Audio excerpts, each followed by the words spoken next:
एक कहावत सुनी थी, जब आदमी का बुरा टाइम आता है तो ऊंट पे बैठे हुए आदमी को भी कुत्ता काट लेता है। अच्छा, आज तुमको सिखा वैसा दिया ही है। हुआ है यूपी वॉरियर्स के साथ गुजरात जायंट्स के अगेंस्ट। यूपी मैच हार गया है आज और Gujarat giants is now at number 2 in the table. तो बहुत इंटरेस्टिंग हो चला है अब ये WPL, बहुत इंटरेस्टिंग बन गई है ये टेबल और आने वाले मैचेस बहुत कुछ चेंज करेंगे यहाँ पर।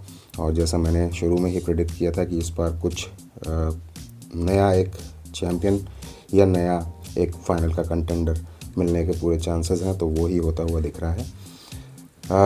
गुजरात जायंट्स ने आज पहले बैटिंग की और रन्स बनाए 153, जो कि लग रहा है सुनने में आपको कि बहुत एक अच्छा रिस्पेक्टेबल टोटल है, विच इज़ ऑफ कोर्स। पर बहुत फाइट करके ये टोटल गुजरात ने आज खड़ा किया है और बहुत मेहनत करके ये रन्स बनाए हैं। स्टार्ट अच्छा नहीं हुआ था। डैनी वाइट हॉज आज खेली अपना पहला मैच, ओपनिंग आई बेथ मोनी के साथ। अच्छी एक पार्टनरशिप बिल्ड करी दोनों ने और एक स्टेडी स्टार्ट दिया 23 रन्स का गुजरात जायंट्स को। पहला विकेट गिरा डैनी वाइट हॉज का, जिन्हें क्लीन बोल्ड किया क्रांति गौड़ ने एक बेहतरीन स्विंगिंग डिलीवरी पर। 14 रन्स बनाए डैनी वाइट हॉज ने, तो उनके लिए अभी कुछ अच्छा नहीं रहा। एज अ फर्स्ट मैच उनका स्टार्ट बहुत अच्छा नहीं कह सकते। जिसके बाद आई अनुष्का शर्मा, जिन्होंने रन्स तो 14 बनाए हैं लेकिन स्ट्रगल करती हुई दिखी एजेस से या लकी बाउंड्रीज कह सकते हैं जो उनको मिली। उन्हें भी क्रांति गौड़ ने एक अच्छी बॉल पर श्वेता शेरावत के हाथों कैच आउट करवाया। एशली गार्डनर कप्तान बैटिंग करने आई, कुछ खास नहीं कर पाई। दीप्ति शर्मा की बॉल पर क्लीन बोल्ड हो गई। बेथ मोनी एक एंड संभाल कर खेलती रहीं, 38 रन्स उन्होंने बनाए और बेहतरीन क्रिकेट और बेहतरीन स्किल्स दिखाई उन्होंने, कैसे इनिंग्स बिल्ड करनी है और कैसे एज़ पर द सिचुएशन अपने गेम को चेंज करना है। तो ओवरऑल अच्छी बैटिंग परफॉर्मेंस कह सकते हैं गुजरात के द्वारा, क्योंकि ऑल्दो उनके विकेट्स जा रहे थे टाइमली इंटरवल्स पे, लेकिन उन्होंने जो छोटी छोटी पार्टनरशिप्स बिल्ड करी वही इस मैच में एक डिफरेंस रहा दोनों टीम्स के बीच में। दोनों के पास almost similar kind of team है, दोनों के पास नंबर 8 तक बैटिंग कह सकते हैं, क्योंकि ऐसे बैट्समैन हैं नंबर 8 तक दोनों टीम्स के पास जो एक एंड संभाल सकते हैं। अगर रिक्वायर्ड है किसी को एक छोटी सी पार्टनरशिप की तो वो दे सकते हैं और बड़े शॉट्स भी लगाने में काबिल हैं। तो बेथ मोनी को अच्छा सपोर्ट मिला सोफी डिवाइन जो वैसे ओपन कर रही थी अभी तक, लेकिन आज डैनी वाइट हॉज के आ जाने से सोफी डिवाइन ने काफ़ी नीचे बैटिंग की। एश गार्डनर के आउट होने के बाद आई सोफी डिवाइन और नॉट आउट गई हैं एंड तक। 50 रन्स उन्होंने बनाए, उन्हीं की बदौलत गुजरात जायंट्स इस टोटल तक पहुंचने में कामयाब रहा। हालांकि बहुत आज लक ने फेवर किया है सोफी डिवाइन का। एक बार उनका कैच ड्रॉप किया फीबी लिचफील्ड ने बाउंड्री पर, एक बार वो कैच पकड़ा फीबी लिचफील्ड ने, पर वो बॉल नो बॉल हो गई। तो कह सकते हैं कि लक का बहुत अच्छा साथ रहा डिवाइन के पास आज, जिसकी वजह से वो आज ये 50 स्कोर करने में कामयाब रही। मैच की लास्ट बॉल पर, अपनी इनिंग्स की लास्ट बॉल पर उन्होंने ये 50 स्कोर करी। तो ओवरऑल गुजरात ने बनाए 153 रन्स और अच्छी बॉलिंग हुई यूपी की तरफ से। जैसे मैंने बोला कि रेगुलर इंटरवल्स पर विकेट लेते रहे, which was a good thing, पर वो प्रेशर बिल्ड नहीं कर पाए। पार्टनरशिप्स जो छोटी छोटी 20-20 30 रन्स 20 रन्स 25 रन्स 18 रन्स जो ऐसे पार्टनरशिप्स हुई, उनकी वजह से Gujarat were able to set a very respectable total. और इसमें सारी कमी कह सकते हैं यूपी के बॉलर्स की तरफ से रही, सब बॉलर्स की तरफ से नहीं। स्पेशली शिखा पांडे जो बहुत महंगी साबित हुई, 4 ओवर्स में दिए उन्होंने 53 रन्स, एक्स्ट्रास भी काफ़ी दिए और उनका आज कंट्रोल भी नहीं दिख रहा था अपनी बॉलिंग पर, जिसकी वजह से वो इतनी महंगी साबित हुई। बाकी क्रांति गौड़ ने अच्छी बॉलिंग की, 4 ओवर्स में दिए सिर्फ 18 रन्स और 2 विकेट्स लिए। बाकी सारे बॉलर्स ने भी एवरेज बॉलिंग की है। Deepti Sharma 2 overs 16 run 1 wicket. Sophie Ecclestone ने बढ़िया बॉलिंग की, 4 ओवर्स में दिए सिर्फ 22 रन्स और 2 विकेट लिए। क्लोइड ट्रायन बिल्कुल अपने नाम के साथ जस्टिस करती हुई दिख रही हैं इस पूरे टूर्नामेंट में। अच्छी बॉलिंग भी कर रही हैं और अच्छी बैटिंग भी कर रही हैं। तो ट्रायन ने भी आज 4 ओवर्स पूरे फेंके, रन्स दिए 32 और 1 विकेट मिला उनको। उसके बाद जब बैटिंग करने आया यूपी वॉरियर्स, तो देखिए जो मैंने बात करी थी समय ख़राब होता है तो क्या होता है। किरण नवगिरे, जिनका आज दिन काफ़ी अच्छा था ग्राउंड में इन टर्म्स ऑफ फील्डिंग और कैचिंग, उन्होंने 2 कैचेस पकड़े, इंपॉर्टेंट कैचेस पकड़े और अच्छे कैचेस पकड़े।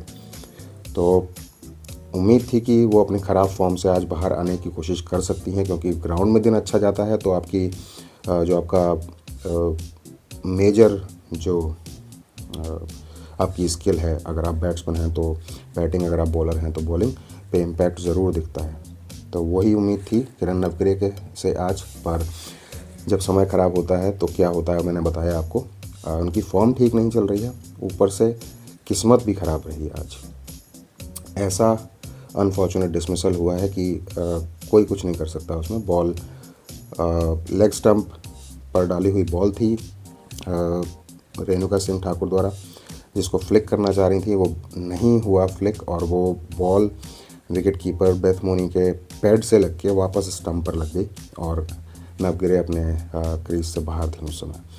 तो वो स्टंप आउट करार दी गई बाय बेथ मोनी 0 रन्स पर। पहली ही बॉल खेली थी उन्होंने अपनी, और ख़राब फॉर्म के साथ साथ ख़राब किस्मत इस बार उनको ले डूबी। तो काफ़ी ख़राब शुरुआत रही यूपी की, जहां से वो बिल्कुल प्रेशर में आ गए थे। हालांकि लिचफील्ड ने आके काफ़ी सिचुएशन को संभाला और अच्छे स्कोरिंग शॉट्स, तेज़ी से रन स्कोर करना स्टार्ट किया, जिससे मैग लैनिंग को भी अच्छा सपोर्ट मिलना स्टार्ट हुआ। मैग लैनिंग भी एक अनफॉर्चुनेट डिसमिसल कह सकते हैं, उस पर काशवी गौतम द्वारा बोल्ड हो गई। हालांकि वो played on kind of dismissal था, बॉल उनके पैड से लगी, फिर उनके शूज़ पर लगी और शूज़ से स्टंप पर लग गई। तो 2 अनफॉर्चुनेट डिसमिसल्स, जिनकी वजह से यूपी बहुत प्रेशर में आ गया। तो ये होता है जब समय ख़राब होता है। तो हालांकि लिचफील्ड, जैसा मैंने बोला, अच्छा खेल रही थी, पर आज उनको सपोर्ट की ज़रूरत थी जो उनको नहीं मिला। हरलीन देओल आज ऐसा लग रहा था कि शायद बैटिंग करना ही भूल चुकी हैं। 12 बॉल्स खेली उन्होंने और सिर्फ 3 रन्स बनाए हैं। बहुत मुश्किलों में दिख रही थी, बहुत फंसी हुई दिख रही थी, कोई शॉट टाइम नहीं हो रहा था, इवन सिंगल्स निकालना, गैप ढूंढना भी मुश्किल हो रहा था। और हालांकि लास्ट में आके फिर फर्स्ट सेशन में एक उन्होंने लॉन्ग ऑन के ऊपर से शॉट हिट करना चाहा, जो ऐश गार्डनर ने बहुत बेहतरीन जज करके बाउंड्री से अंदर दौड़ लगा के और अच्छा एक कैच पकड़ा। तो हरलीन देओल भी आज कुछ कर नहीं पाई, जिसके बाद आई क्लोई ट्रायन, जिन्होंने बेहतरीन बैटिंग की। हालांकि तब तक लिचफील्ड आउट हो चुकी थी, जिसके बाद ट्रायन को सिर्फ और सिर्फ पार्टनरशिप्स बिल्ड करने की ज़रूरत थी बचे हुए बैट्समैन के साथ, जो कि थे दीप्ति शर्मा, श्वेता सरावत, आशा, शोभना और सोफी एकल्स्टन। तो ये चारों ही लोअर ऑर्डर बैट्समैन हैं और अच्छी बैटिंग करते हैं, टेक्निक भी अच्छी है और अच्छे हिट्स भी लगा सकते हैं। ये लोग तेज़ी से रन स्कोर करने पे आ जाए तो वो भी कर सकते हैं। पर आज यूपी का दिन नहीं था और इन चारों में से कोई भी सपोर्ट नहीं कर पाया क्लोई ट्रायन को, जो एंड तक नॉट आउट गई हैं 30 रन्स बनाकर। पूरी तरह से मैच उन्होंने बना के रखा हुआ था यूपी के लिए और अपने गेम के अकॉर्डिंग उन्होंने जो रिक्वायर्ड रेट था वो भी मेंटेन किया हुआ था। अगर उनको इन चारों में से एक का भी सपोर्ट मिल जाता, अगर दीप्ति शर्मा या सोफी एकल्स्टन में से एक भी रुक जाता, तो आई एम श्योर ये मैच यूपी आसानी से जीत सकता था। हालांकि जिस टाइम यूपी बैटिंग करने आया था और 154 रन का स्कोर चेज़ करना था, तब लग नहीं रहा था कि इतना मुश्किल हो जाएगा। पर अच्छी बॉलिंग की गुजरात जायंट्स ने और रेगुलर इंटरवल्स पर विकेट्स लेते रहे, और जो काम यूपी नहीं कर पाया प्रेशर बिल्ड करने का, वो गुजरात वालों ने करके दिखाया और यूपी को संभलने का कोई चांस नहीं दिया। रेणुका ठाकुर ने 4 ओवर में दिए 20 रन और 2 विकेट्स लिए। काशवी गौतम ने 3 ओवर्स में दिए 31 रन, 1 विकेट। सोफी डिवाइन ने बेहतरीन बॉलिंग की और सिर्फ 16 रन देकर 2 विकेट्स लिए अपने 3.3 ओवर्स में। मेरे हिसाब से सोफी डिवाइन को मैन ऑफ द मैच दिया जाना चाहिए था, जो कि नहीं दिया। I don't know why. हालांकि राजेश्वरी गायकवाड़ को मैन ऑफ द मैच दिया, प्लेयर ऑफ द मैच दिया गया, वो भी डिजर्विंग है। 4 ओवर्स में उन्होंने सिर्फ 16 रन देकर 3 इंपॉर्टेंट विकेट्स लिए।